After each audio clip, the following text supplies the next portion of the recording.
Air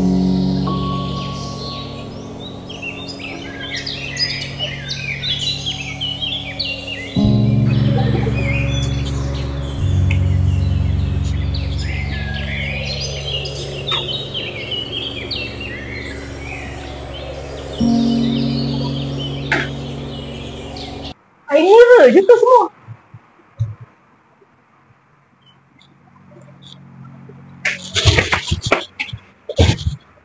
Letak air tengah-tengah.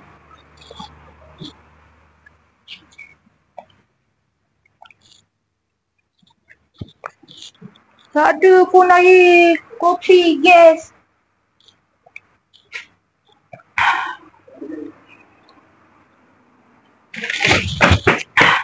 Sora, sora, sora. Sora, sora, sora, sora.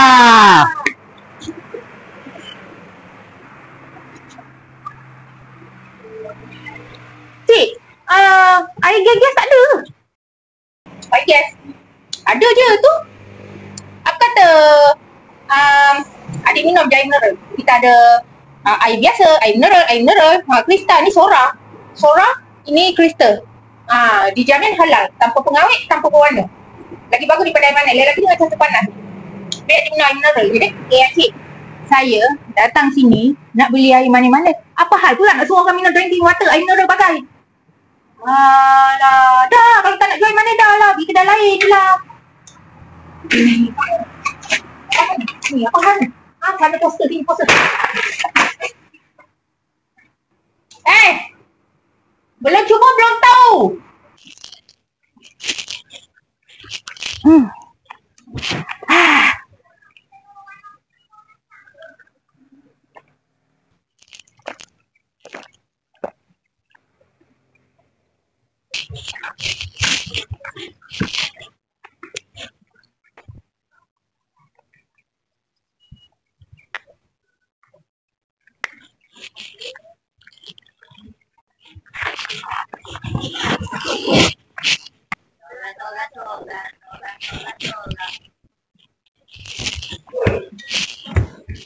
Botol Botol ke?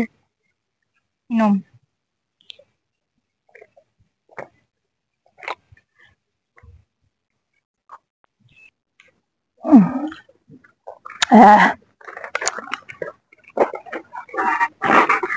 Hausnya. Jom minum air.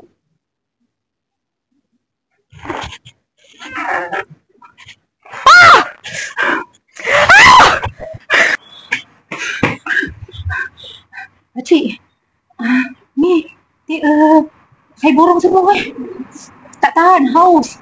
Macam penting kan air mineral, drinking water ni semua kan. Siapa cakap tak penting? Sora, sora, sora. Sora, sora, sora, sora.